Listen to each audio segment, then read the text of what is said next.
The hip-hop motivation team and I started Culture Vultures with the idea to do more.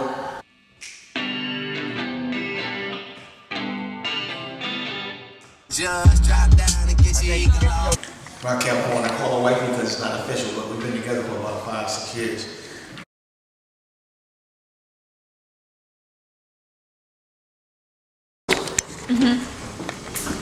You're smiling. What do you mean? Something when they fading with the popular, that was my problem. I was in the dark room, loud tones, looking to make a vow. I'm smiling. But the fact that you're saying is making me want to smile. Also, I want to acknowledge the fact that I've been wearing bathrobes a lot, and the reason why is because I'm in my crib. Never quit until the clock stops, and never die out until your heart drops. So that's what the bathrobe thing is about. And I like bathrobe. Always did.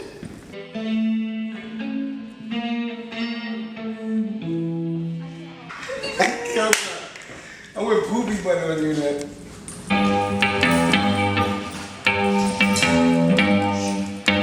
Anybody else?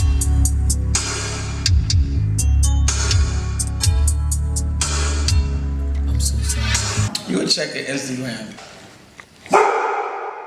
Also want to appreciate everyone that's listening, because if you are listening, that means you bought this directly from me, Dame Dash, and my man Kenyatta, Hip Hop Motivation, and the Culture Vulture.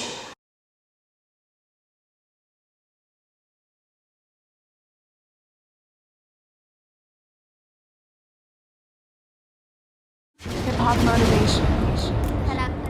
Chapter 1. First off, my name is Dame Dash, and this is Culture Vultures, the book. This is some real life shit. You know, this started off as a mentality, and it was something I articulated, and I thought it made sense to put it on paper. Me and Kenyatta, that is. So, I'm gonna give you all like the first couple of chapters directly from me. You know, I like music, so I thought that it would be cool to have some music playing while I talk, make it sound cooler. So this is the first chapter. Life after corporate wealth. My rule of thumb is, don't smoke until you make your first million. Don't smoke. And then it says Dame Dash, or Damon Dash. When I was growing up, my only fear was losing my mother. So when she passed, I was devastated. But from that moment on, I went into a fearless zone. I became unafraid to live life to the fullest, especially because I didn't have the security of my mother to fall back on if something went wrong. If I didn't have money, I always knew that my mother would take care of me. So not having that crutch to lean on was when I became a pure cakeaholic. It made me a savage. Everything that I am is because of my mother. Independence was very important to her. She never relied on anyone for anything. I always seen my mother take nothing and turn it into something. She always made sure I saw the world. And because of her, I went to private school as well as boarding school. I never graduated, but I eventually got my GED. I always read a lot and stayed fluent in math with or without school. Reading is important. Writing is important. And just being able to add and multiply is important. To all the dropouts that might be reading this book, getting your GED isn't a bad move. It's actually a good way to continue finishing anything that you started, which is a major plus in accomplishing further goals.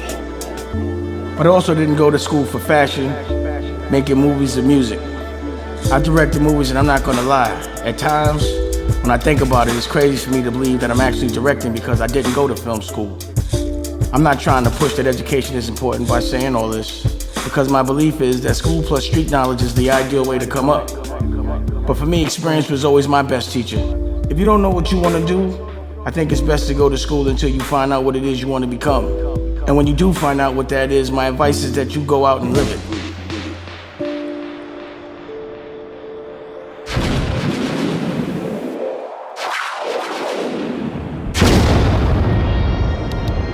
First off, my name is Dame Dash, and we back to the Culture Vulture book.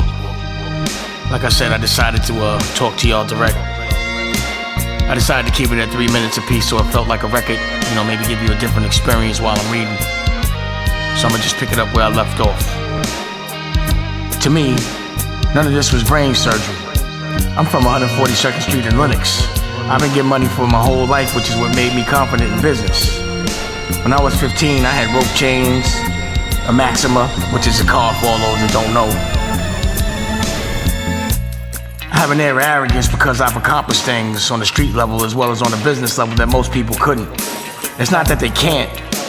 A lot of people just don't have enough guts to go out and make moves that lead to success. And from my perspective, that would be the only thing that's holding anyone back from accomplishing any dream. My objective wasn't just to be a rich kid from Harlem, but to take over the world. I knew all my life I was going to be rich. I didn't know how I was going to make my money. I just knew that there'd be opportunities that I was going to capitalize on. What I started to do was draw my ideas on the storyboard to help me visualize. And that was even before I could understand the power of imagination. I definitely believe that if you can't visualize something, it won't become a reality for you. For me, I've always imagined my desires in full detail to keep me aligned with what I was working towards. So I guess you could say that because I focused my attention on what I wanted to do, things began to happen. And from a scientific level, the universe responded to my movement. Kinda like that. Responded to my movement. Pause. Before Biggs, Jay-Z and myself created Roc-A-Fella Records, we used to go out and look at real estate that at the time we knew we couldn't afford. Houses, apartments, and stuff. We did this just so we'd be savvy in the marketplace when we finally could afford it. Since I've always had a strong belief in my abilities as a hustler, I honestly never believed that anything I ever went and looked at that I couldn't eventually afford, whether it was houses, cars, or jewelry, once I found out what something cost, I've always figured out a way to get it, if I really wanted it.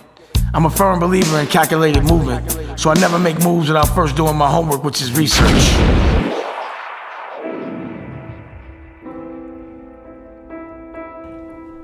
First off, my name is Dame Dash. Bianca has been playing the piano when she did this piece for me yesterday. So I felt like I should pick it up from there with this in the background. And this is Culture Vultures, the book. I mean, Kenyatta, he's not here, but I'm gonna handle this myself.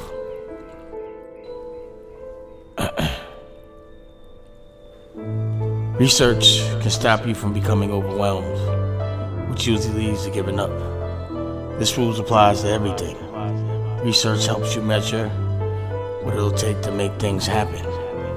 Whether you're working a 9 to 5 or hustling in the street, it's important for everyone looking to come up to at least cherish an hour a day towards advancement. Yeah, I know a lot of people will think, well, that's easy for him to say. He already has money. That's true. But the same way I came up would be the same way I would tell someone working a full-time job to come up. That would be to make their goals a part-time job that requires only an hour or more of concentration each day to turn the dream into a full-time lifestyle. I call it a lifestyle because I don't like to use the word job. To me, it's not fun. The word job is one of the wackest words in the dictionary. And have fun is the secret behind all my success. I'm speaking from experience. This is why I only build businesses that I love. I love to play drinking games with my friends, so I went into the vodka business, Armadale. I love looking fresh to death, so I created rockwear, as well as so many other things. And as you saw, I loved hip-hop, so I went into business with my friends by creating Roc-A-Fella Records.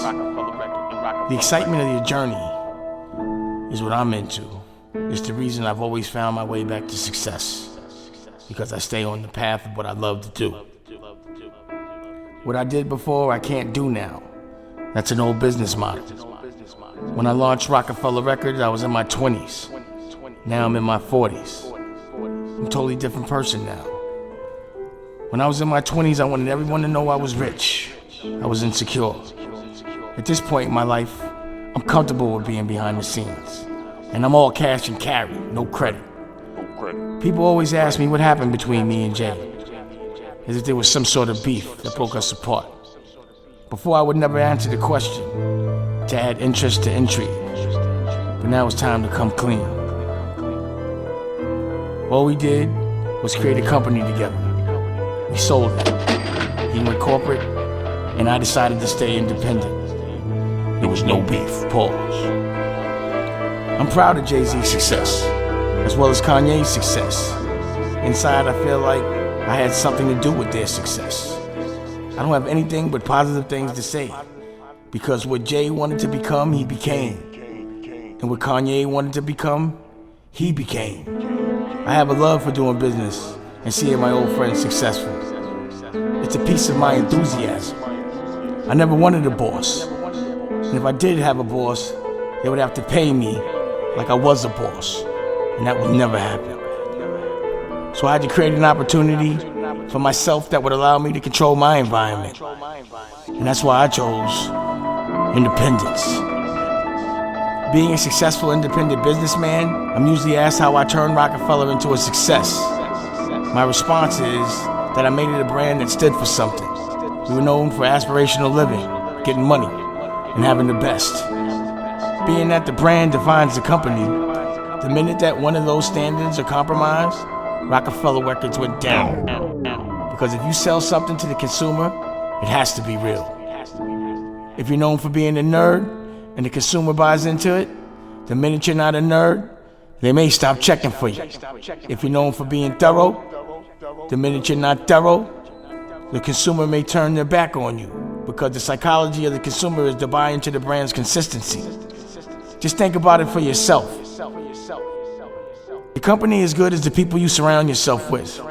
Where I'm at right now with business, I don't like to be the smartest person in the room. So I surround myself with capable people who have vision as well. When I had Roc-A-Fella Records, I used to get so frustrated with people who didn't get my vision, or those who were trying to exploit the culture of hip-hop, that I would find myself fighting and arguing for position all the time. But now, at this point in my life, I'm at peace. I only surround myself with like-minded individuals. It's true that I love all types of money. I love the yen, I love the euro, I love the franc, pause, and I love the dollar. Since I love different types of currency, I have to be in different places to do business. At times, I do feel like I spread myself thin, but it's what I've asked for. I made a decision to be a businessman, so I have to live it to the fullest. My nature is optimistic. I can sell anything. I breathe, eat, and shit money. I know it sounds cocky, but it's real. It's the type of realness that a person has to have in order to navigate their movement toward doing and accomplishing whatever they want, period. I remember when I first got into the music game, I would see cats popping champagne that I knew didn't put half the energy and time that I put in. From seeing that, I knew I had to get this money. That's why I got my friends together and began doing business. So I love hip-hop. My aim was and still is to build a team of friends and create wealth. My belief is that I have to be able to kick it with you to do business with you. I couldn't imagine surrounding myself every day with people I don't like. To me, at that point, creativity becomes limited. As you've seen, when it comes to press on Dame Dash, it's usually full of doubt. So to me, I have to be good at what I do. I'm a very competitive person. But in the process of being competitive, I don't take anything for granted. I still appreciate the little things in life. From a chauffeur opening a door, flying a private jet, and especially when it comes to my family, it doesn't matter what the press and the other people think about me. As long as my family is cool with me being who I am, that's important to me.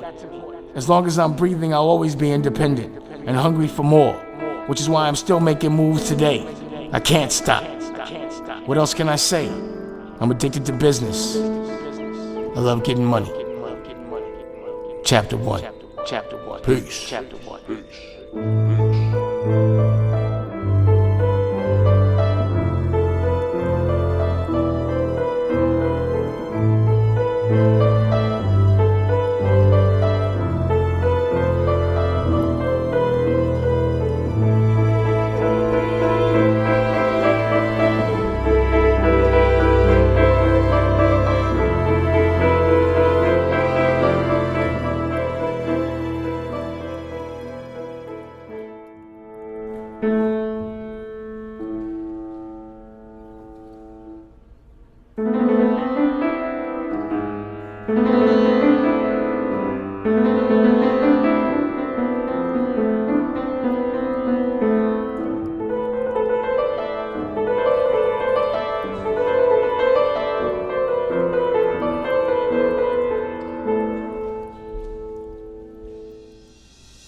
does it take to become successful? This is Kenyatta, the Barber Vultures of hip-hop. My main man, Damon Dash, bringing you Culture Vultures, the book. You know, Kenyatta, I appreciate how humble you are, but you gotta let them know what's really going on. What? We're gonna reapproach the way we give you information. Real life shit. Traditionally, people gave you the written book, but that was before the internet, that was before digital cameras, and that's before I learned how to play the guitar. And I don't think it's respectful for you to get on this track and act like I'm not playing the guitar on this track, Kenyatta. But anyway, we're gonna get back to the book, or the album, or whatever else you wanna call it. Call it the experience. Power. George Bernard Shaw said, there's three types of people in the world. Those that make things happen, those that watch things happen, and those that don't know what's happening. Hip hop motivation. There's also two P's in the world that we grow by, and you can't grow without these two, and that's people and projects. And studying the business ethics of Dame and working on Culture Vultures, the book, for over the last 10 years has definitely expanded my vision of success and what it means to stay true to your heart's callings. Word up. Culture Vultures by Kenyatta and Damon Dash. Pause. Exactly. I want to take this time to give a big shout out to my man Kenyatta and the Hip Hop Motivation and his whole team. Because what he did was, he came over and gave me a haircut every day for free, never charged me. While everybody was talking that shit, he would just ask me my perspective in a way that didn't offend me. And I would give him that information. And that's how we began to talk. But again, he's so humble, he's just gonna get right to the information. So let's get back to it, Kenyatta. But I like the way it's going down. Pause. This is the birth of Culture Vultures. As a barber on Crenshaw Boulevard in Los Angeles, I've always been interested in what it takes to become successful and maintain a certain lifestyle. So through my clientele, I've done my own census over the span of 20 years. The conversations and data that I've collected over those years will make any clinical psychologist envious of the work I've done. What started out as lightweight conversations that allowed me to enter the lifestyle of each client, low-key turned into an obsession that further turned me into a student of nature. As I became nature's student, I noticed the infinite messages in not only the people that were doing well, but in all forms of life. Whether I was peeping game on how an ant gathers food for the winter, or how a crackhead chases his high by any means necessary. Regardless to what presents itself, I'm checking out the scene to learn something valuable in all situations. Word up. You don't even care that the dog is barking. Dogs bark, it's natural. See, this is the shit I'm talking about. The way you approach a man is in mathematics. If he puts up his own money, then that makes him a boss. It makes him the boss in his house. It makes him the president. It makes him the mayor, the governor, whatever he wants to call himself.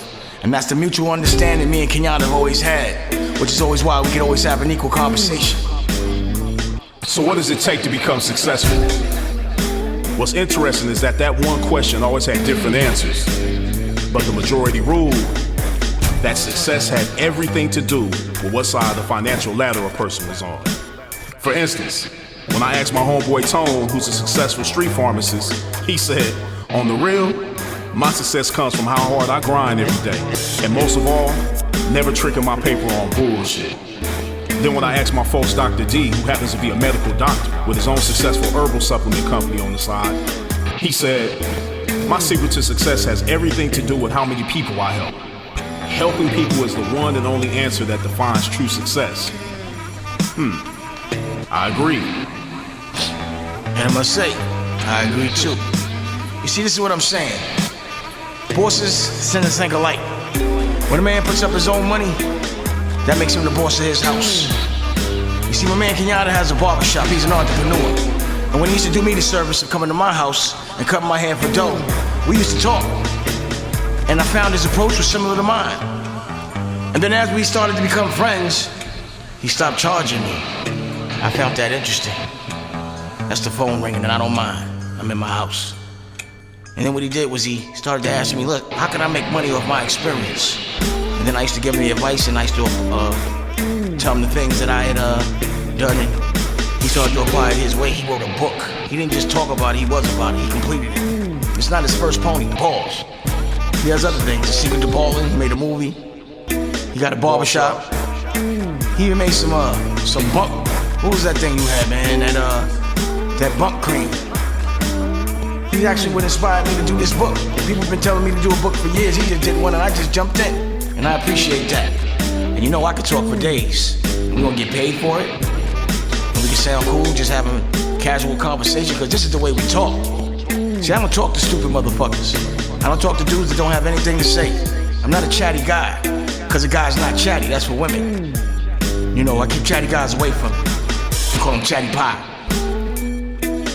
Anyway, this is the way we're gonna approach delivering information.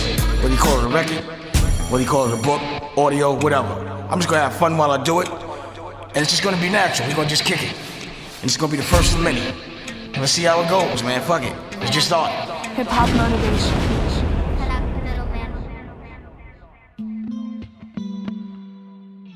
Helping people, of course, is an obvious mission when it comes to the amount of money we expect to accumulate. But is that the one and only answer of what constitutes success? Think about it. First, overlook the morality of what Tone does for a living, illegal street hustling, and process that information without judgment for a second. Isn't Tone in the service business as well? I mean, the only difference is that Dr. D has a legal practice that serves patients in the hospital, and Tone has an illegal practice that serves fiends in the street. So just service couldn't be the answer to continued success, because just a week ago, Tone got locked up on drug trafficking charges. There has to be more to coming up than providing a service. I later found out from studying a wide variety of people who have achieved success on different levels that there is a common component that lies in the hearts of the successful in comparison to the minds of the unsuccessful. The answer is love. A love for what they are channeling to the world. I say channeling because all creativity is God, and each individual is capable of being used to translate this unique creativity. Midway into my career as a barber, I began to build a strong clientele of entrepreneurs, including entertainers. Without name dropping, I must say I've had one hell of a career working for the people on stage, on screen, and to the executives behind the scenes. What I've witnessed was that whether someone was the star or the person behind the scenes, their success had everything to do with the amount of love they had for what they were doing. That being the case, one of my not only favorite clients, but one of my favorite people, Dame Dash, became one of my main barber client case studies. I first started documenting Dame back in 2004 after I created an audiobook called Think and Ball Out, where I recorded a 20-minute interview with him called The Secret to Ballin. From there, I started recording and documenting everything going on with him over the next 10 years. Every time I went to cut his hair, I was either jotting down notes, recording, or filming an interview with him. Even when he was back in New York, I would call him to check in, especially when I heard about news like him being broke, his divorce, or court battles with his son's mother. Besides loving the business he conducts, the one thing I did gather from Dame was his reaction as well as approach to ups as well as his so-called downs. He remains above the pendulum swing of life by remaining happy no matter what's going on. So to me, he always appeared to be one of my richest clients. If not financially, then it would have to be the richest in spirit, which at the end of the day happens to be the most important wealth anyway. After years of documenting so much of Dame's life, the hip-hop motivation team, including myself, decided to continue filming Dame. This time we edited the conversations into YouTube videos since we didn't have anything on our own YouTube channel or website at the time. It just so happened that his ex-wife, Rachel Roy, was in the news due to an altercation between Jay-Z and Beyonce's sister Solange. We received a lot of attention from our video where we asked Dame his opinion on what happened, but mainly it was due to the various media outlets putting that video on their sites. At the time, we were using my boy Jonathan, who happens to be the director of The Secret to Ballin, to capture the first interviews at Dame's crib in Malibu. My partner in hip-hop motivation, Carolyn, was at work during the time we had to capture this footage, so we did what we had to do. From there, Carol and my girl Michelle, who was on lighting and audio, and myself handled everything from that point on in order to put the videos up weekly. The music is a product of my other partner who lives in New York, John Littleside Robinson, and his brother ID4 Wins, who creates all the music that you hear during the interviews. Then you have the Hip Hop Motivation logo and the Secret to Barlow building block that was created by Kirk K. Double Weber. That logo has been seen by over 4.6 million people according to YouTube's analytics, all thanks to the fans that support our Hip Hop Motivation movement. In spite of what you might have heard from the gate, each one of us were born winning. Because out of the millions that competed marathon style to reach our mother's aid, we were the ones that made it. Also, being born to a rich father with infinite lineage is also amazing. I'm not talking about our physical father, I'm talking about the source that some of us call the Heavenly Father.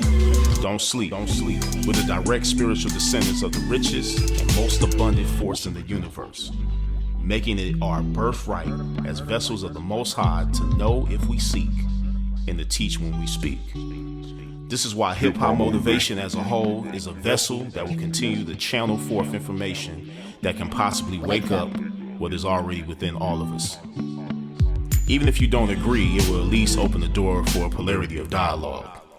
Hip hop is a spiritual tool that over the years has been used to uplift as well as confuse.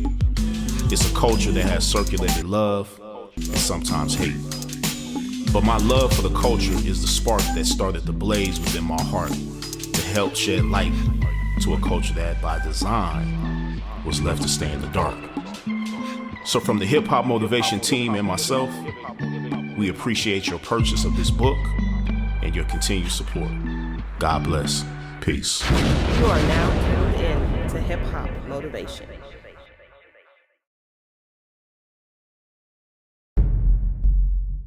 I'm grateful, but I'm just so tired of this damn job. People say I'm successful, but I just don't see it that way. I think it's time for me to step up and go for my dreams. A lot of people stuck in jobs and they hate it. I don't think that's nobody's fault but theirs. When you are studying something you love, it's nothing but fun. I work hard. I work harder than an ugly stripper. You have to first believe in yourself before anyone else can believe in you. We have the capabilities to create the impossible. I've been through a lot of stuff in life, but never once have I felt like this is the end of my path. You have to find your zone that's comfortable for you. I just like to impress me. I'm constantly challenging myself. I finally understand the secret to Ballin.